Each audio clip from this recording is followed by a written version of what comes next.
juez cantonal de Quito pide un confinamiento voluntario a los ciudadanos por 2 semanas. Mientras en Guayaquil, el Colegio de Médicos propone una medida similar, pero obligatoria. Pachacutic sanciona a Jaime Vargas con la separación de esa organización política por apoyar al candidato correísta Andrés Arauz en vez del voto nulo. No habrá elecciones en la comunidad indígena de Sarayaku. En Pastaza, sus habitantes rechazan el proceso electoral. Un hombre murió en un violento accidente de tránsito en Guayas. 2 de los 3 camiones involucrados terminaron incendiados y provocaron el cierre de la vía. Las noticias en Televistazo con Tania Tinoco y Gabriela Baer.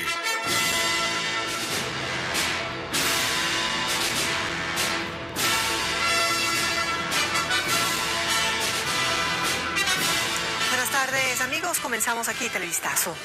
Que el gobierno declare un confinamiento obligatorio por 2 semanas, sugiere el Colegio de Médicos del Guayas. Su objetivo es aplanar las curvas de contagios y fallecimientos a causa de COVID-19. Tania, hola. Gaby y amigos televidentes, bienvenidos a esta emisión informativa. Según el gremio, solo una medida radical podría contener la expansión de las distintas cepas del coronavirus entre los ecuatorianos. Veamos la nota con Lenin Artieda. Ante el incremento de contagios de COVID-19 y de fallecidos por esta enfermedad, el Colegio de Médicos del Guayas conmina al gobierno a que de manera urgente tome una medida radical. Primero, un confinamiento total por 17 días. ¿Qué sería? Desde las 00 horas del 1 de mayo, del día 14 de abril, desde las 00 horas del 14 de abril, hasta las 00 horas del 1 de mayo. Y que se deben adquirir más vacunas para que al llegar junio esté inmunizada la mayor cantidad de personas. Paralelamente, piden que se elabore un plan de contingencia que pueda abordar las distintas cepas del COVID-19 que circulan ya en el país. Un verdadero y auténtico plan de contingencia, porque el escenario epidemiológico ha cambiado, hay variantes circulando y no podemos seguir manteniendo, señores autoridades, la misma rutina desde hace un año. Pero como con eso no alcanza, el Colegio de Médicos del Guayas requiere que se combine el confinamiento sugerido con otras acciones adicionales. Hay que suspender concomitantemente los feriados de mayo, con cierre total durante las playas durante esos días, y control minucioso de los vuelos internacionales provenientes de Estados Unidos, provenientes de Inglaterra, de Brasil y de Sudáfrica. Asimismo, le piden a la ciudadanía extremar cuidados durante la jornada electoral de este domingo. No hacerlo, según el gremio de médicos, podría tener consecuencias fatales. Y también ante el desmedido incremento de personas contagiadas por COVID-19 y la saturación del sistema de salud en la capital, el COE Metropolitano pide a la población que se someta a un confinamiento voluntario. Conozcamos este y otros anuncios para la capital. El COE Metropolitano se reunió ante el aumento de casos positivos de COVID-19 en Quito. Según datos presentados por la Secretaría de Salud del municipio, hasta el 4 de abril existen 107.663 casos confirmados de COVID-19 y 2.264 personas fallecidas. Solo en la última semana se han reportado 3.045 casos y actualmente la tasa de letalidad en Quito está en el 2.2%. Con estos datos, el alcalde Jorge Yunda hace un llamado a la corresponsabilidad ciudadana, especialmente en estas 2 semanas. A un confinamiento voluntario. ¿Qué quiere decir? Que quienes no necesitan salir, que al menos en los siguientes 15 días vean la posibilidad de aislarse. Y se advierte que se hará un control estricto al uso de mascarilla dentro y fuera de los vehículos. Trabajarán en coordinación con Policía Nacional y Fuerzas Armadas. ¿Por qué dentro de los vehículos? Porque hay una alta ocupación de transporte informal. Con las plataformas digitales o con la informabilidad, alguien puede recoger a un vecino, a un amigo o a un usuario y no necesariamente pertenecen al círculo íntimo, y es indispensable el uso de la mascarilla. Además, se reforzará el control para hacer cumplir el aforo en el transporte público. Se pide también durante estos días evitar reuniones familiares de amigos y los festejos en general. La circulación vehicular se mantendrá de acuerdo a lo dispuesto por el COE nacional, es decir, placa par e impar, a excepción del domingo, día de elecciones. El día de las elecciones habrá libre movilidad. La lista de espera para una cama UCI por COVID-19 en Quito aún es alta, 84 personas. La preocupante situación sanitaria en Quito hará que el COE metropolitano se mantenga en sesión. Mientras tanto, se dispara el precio de la ampolla Actemra, un medicamento que ayuda a luchar contra el COVID-19. Ante la escasez de este producto en farmacias de Guayaquil, hay revendedores que la ofrecen hasta en $1.000 por redes sociales, como nos cuenta Estefanía Arias. Cada ampolla valía 362. Pero yo llegué a pagar en este momento, que supuestamente no las hay, $750 por cada ampolla. A Luisa no le quedó más que pagar ese valor por el medicamento Actemra, con tal de salvar la vida de su papá. Él está internado en el Hospital Bicentenario de Guayaquil desde el pasado jueves. En toda desesperación, primero te dicen un valor y tú le dices, bueno, porque tú ves la manera de poder conseguir dinero. Entonces me dicen, si tú no lo compras hoy, mañana ya vale $800, mañana $1.000. Agrega que ante la desesperación no tuvo más opción. Me pidieron 2 ampollas de 200 miligramos y pagué $700 cada una. En total gastaste 1.400 euros en la segunda dosis, porque en la primera dosis me cobraron cada una $750. Pero no es la única que ha vivido esta odisea. En redes sociales también hay una fila de denuncias de este tipo. Y nosotros quisimos comprobar esta especulación, por lo que llamamos a un revendedor. ¿En cuánto está la ampolla, por favor? En 8.50. 8.50. Ya, ¿y cómo sería para el pago? ¿Acepta transferencia? No, solo efectivo. Solo efectivo. ¿Y la entrega cómo sería? Alejo las grandes cinetas de las distribuidoras. En Actemra, y en realidad yo la estoy vendiendo $980. Usted se la estoy vendiendo en 8.50 porque la recomendaba. ¿Pero cómo ayuda a una persona contagiada de COVID-19 este medicamento? El director del Hospital Bicentenario, Iván Barreto, explica que es para pacientes en estado grave a crítico. El COVID, dentro de su conglomerado, hace una respuesta inflamatoria que precisamente agrava el problema ventilatorio, o sea, los pulmones.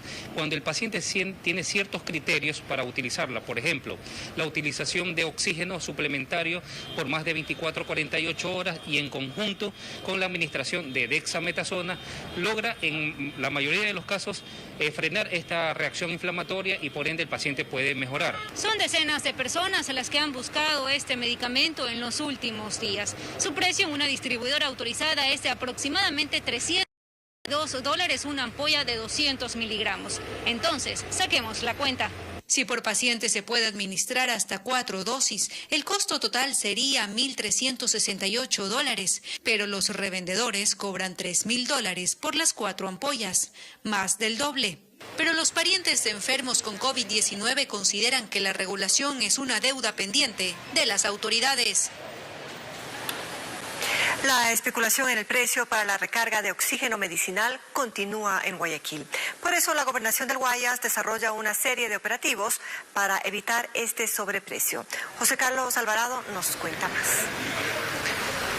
Hay distribuidores de oxígeno que venden con sobreprecio la recarga de oxígeno medicinal cuando el valor fluctúa entre los $25 y $30. Por eso en Guayaquil se realizan operativos en algunos locales que han sido señalados por aumentar el precio de este medicamento que sirve para los pacientes por COVID-19. Las autoridades han detectado que ciertos establecimientos ni siquiera tienen la autorización por parte de la ARCSA para el expendio del oxígeno. Los distribuidores de oxígeno medicinal necesitan la habilitación por parte de la ARCSA. Las sanciones son de 5 salarios básicos unificados con la correspondiente clausura del local de forma temporal o definitiva acorde al cometimiento. Pero no solo la especulación de oxígeno es lo que ocurre en medio de este aumento de casos de COVID-19. La alta demanda de medicamentos como el Actemra, utilizado en pacientes graves, ocasionó que haya personas que la vendan en altos valores. El gobernador del Guayas también se refirió a este tema. Ellos han vendido a usuarios y puede haber algún usuario que haya, algunos que hayan adquirido esto y que estén especulando. Por el otro lado, se ha identificado que también hay un producto que está de contrabando. Las autoridades continúan recabando información para seguir las investigaciones y dar sanciones a los establecimientos que incumplan con la norma. Ese es el informe sobre estos operativos, pero continuamos con más en estudios, compañeros. Otros temas. Las elecciones no se realizarán en el pueblo Sarayaku. Esta comunidad de Pastaza se negó a recibir el material electoral. En el resto del país la planificación se mantiene y habrá varios cambios en los protocolos de bioseguridad para intentar reducir el riesgo de contagio de COVID-19. Francisco Garcés recogió los anuncios. A 5 días de la segunda vuelta electoral se conoció que esta no se realizará en la comunidad de Sarayaku, en la provincia de Pastaza. Es que ese pueblo indígena resolvió que el proceso electoral es ilegítimo y por tanto anunció que no permitirá el material electoral a su territorio. Y si su decisión no salir a votar, esa nosotros respetamos, pero en primera instancia nosotros no vamos a poner en riesgo la integridad de nuestros funcionarios, por lo que lamentamos mucho no poder realizar elecciones en ese territorio. Esa comunidad quichua de 1.200 habitantes respaldó al candidato Yacu Pérez en la primera vuelta y ante las denuncias de fraude considera que las elecciones no tienen validez. Pero el calendario electoral se mantiene para el resto del país. El principal objetivo de las autoridades es evitar las aglomeraciones que se vieron en la primera vuelta electoral del 7 de febrero.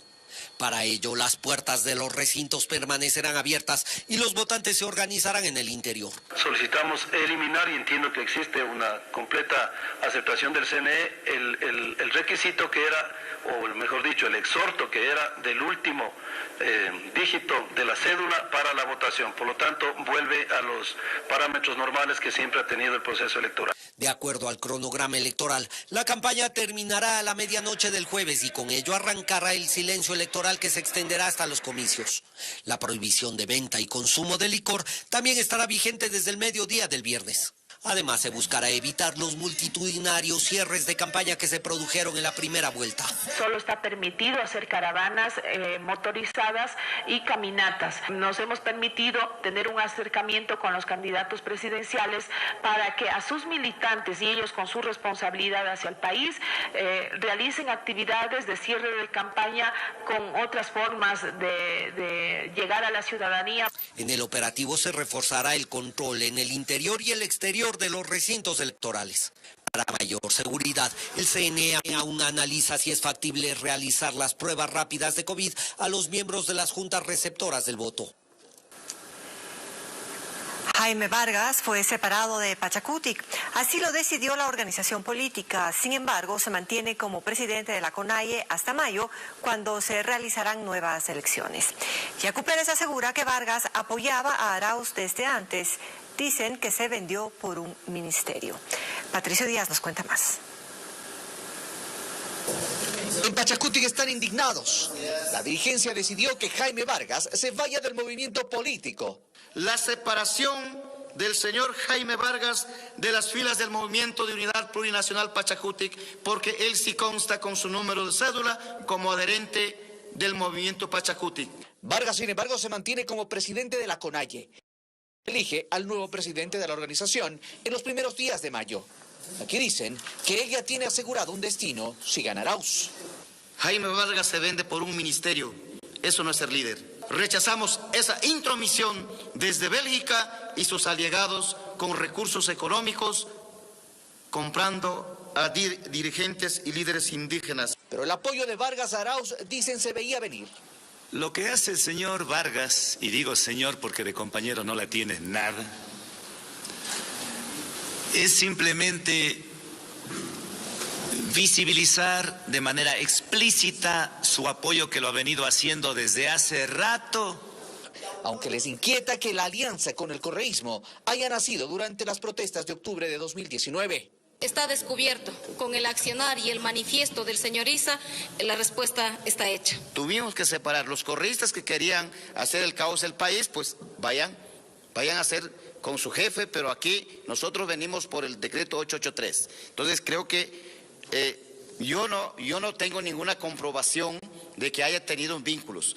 Mientras tanto, el ex candidato presidencial de Pachacuti, Yacu Pérez, fue duro en calificativos contra Vargas por esta alianza y el apoyo que dice no recibió de él en la primera vuelta.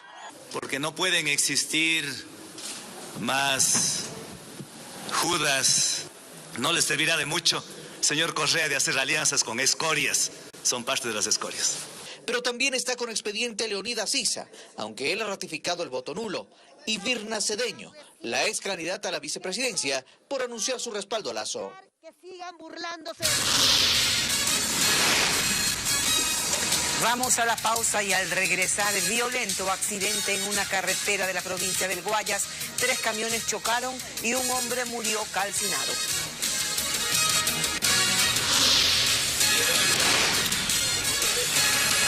También, más sicariatos en Guayaquil.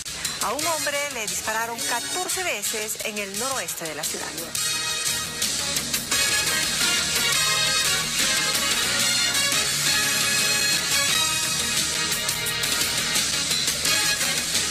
Seguimos informando. Violento accidente de tránsito entre 3 camiones de carga en la vía Juján-Yaguachi, en la provincia del Guayas. Uno de los vehículos transportaba productos inflamables, lo que ocasionó un incendio tras el impacto. La vía permaneció cerrada durante toda la mañana. César Velastegui nos informa que una persona murió tras el triple choque. El accidente sorprendió a los conductores que a las 6 de la mañana de este martes circulaban por la vía Juján-Yaguachi en Guayas. 3 camiones habían chocado. 2 de estos transportaban productos agrícolas y el otro llevaba productos inflamables, lo que provocó un incendio segundos después del impacto. Agentes de la Comisión de Tránsito del Ecuador cerraron la carretera y desviaron a los vehículos ante el peligro de una explosión, debido al químico que llevaba uno de los vehículos, como explica el jefe de la CTE, coronel Riller Acuña. Hemos cerrado ambos tramos de la vía, en lo que es la T de Milagro y lo que corresponde acá en Mamanica. Están yendo por Simón Bolívar y cogen lo que es Milagro y retornan a su sitio para ir a Guayaquil. Tras apagar el fuego, personal de la unidad de rescate de la CTE retiró el cuerpo de una persona que murió calcinada. Se trata del conductor de uno de los camiones. Además, comenzaron las investigaciones sobre las causas del triple choque. Desde el aire se aprecia la magnitud del accidente, que cubrió unos 500 metros, resaltó uno de los agentes, Edgar Erazo. Un material peligroso, por lo cual se procedió a aislar el área que se encontraba dentro del habitáculo de la cabina del carro, incinerado. Esto en medio de la extensa fila de vehículos que esperaban que la vía sea habilitada, mientras observaban cómo se realizaba el retiro de los 3 camiones accidentados. Al momento, el cuerpo de la persona que murió incinerado en este camión fue trasladado a Guayaquil para que sea identificado. Cerca del mediodía terminaron las diligencias y se habilitó la vía, que según los conductores debe ser ampliada para evitar más accidentes, ya que es uno de los principales accesos entre las provincias de Los Ríos y Guayas. Y destrozada quedó la carrocería de este camión que se incrustó en otro. Lo van a ver. Fueron 4 los vehículos pesados involucrados en el accidente que ocurrió esta mañana en la entrada a la parroquia de Uyumbicho, en el suroriente de Quito.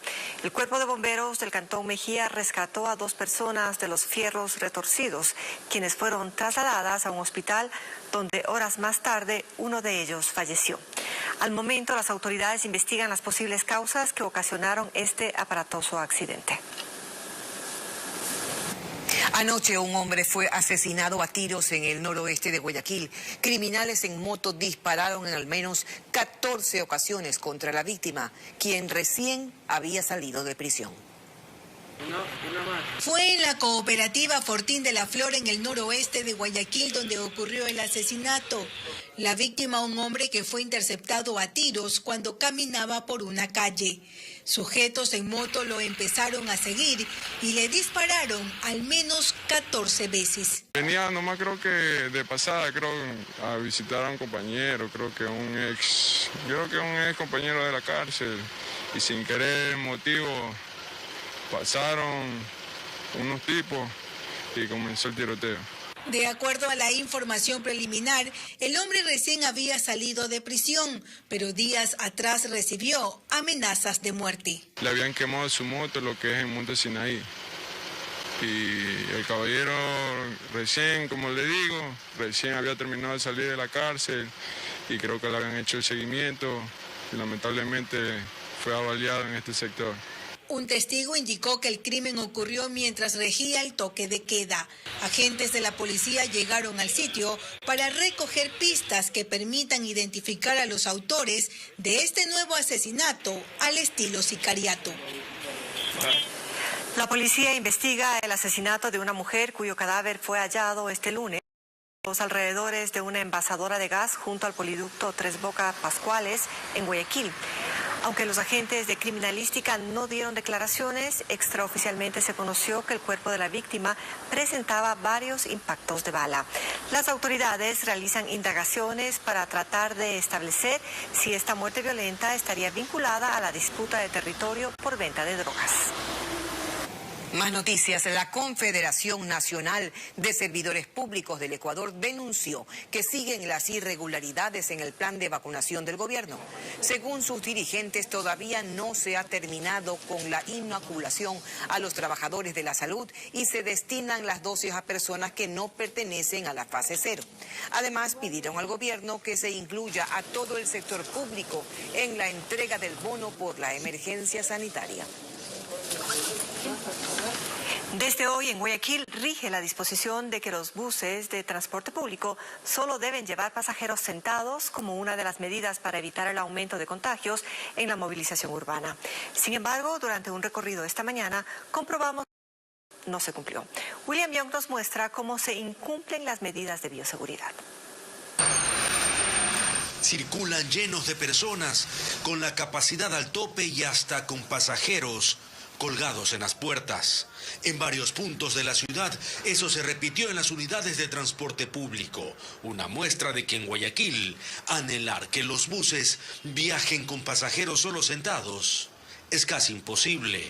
No importó ni la disposición municipal de que está prohibido llevar pasajeros de pie como una de las medidas para evitar aglomeraciones en la movilización diaria de miles de guayaquileños. Como dicen, no todos piensan igual. A veces por necesidad las personas se suben y se trepan nomás, así el bus esté lleno. Vienen full, jefe, vienen full ahorita los carros, vienen llenos, no respetan nada. En las unidades de la Metrovía, el tema es más grave.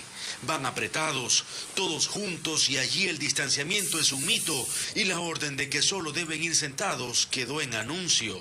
Cientos de pasajeros haciendo filas que parecen no terminar. ¿De qué vale que uno acá guarde distanciamiento si uno en esa Metrovía va como sardina? La mayoría van parados. No se respeta esto, no. Representantes de la Metrovía y de la Autoridad de Tránsito Municipal también realizaron un recorrido esperando que los usuarios cumplan las medidas de bioseguridad. En horas pico se incrementan las unidades para poder evacuar todas las paradas. Sin embargo, es importante pedirle a la ciudadanía que mire el horario del sistema, que es de 5:30, 8:30, y que puede programar su viaje y no necesariamente a las 6 que sale todo el mundo, sino que puede hacerlo un poco después. Un bus de la Metrovía que normalmente puede llevar hasta 160 personas, ahora solo se permite que circule con 40. Pero eso no se cumple. Seguimos con más. La imagen de dos pequeñas niñas siendo arrojadas desde el muro entre México y Estados Unidos conmociona a cualquiera. Pero ese hecho es apenas una muestra de los horrores de la migración ilegal. Televistazo visitó el sitio donde las niñas vivían en Ecuador y constató que el suyo es apenas un caso más.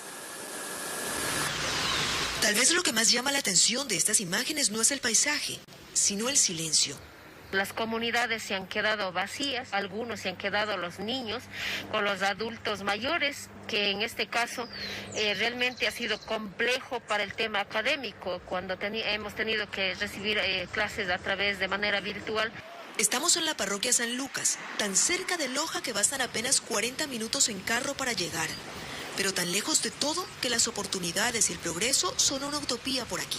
Este es el lugar donde nacieron Yareli y Yasmina, las dos hermanitas de 3 y 5 años que hace unos días fueron arrojadas desde el muro que separa a México de los Estados Unidos.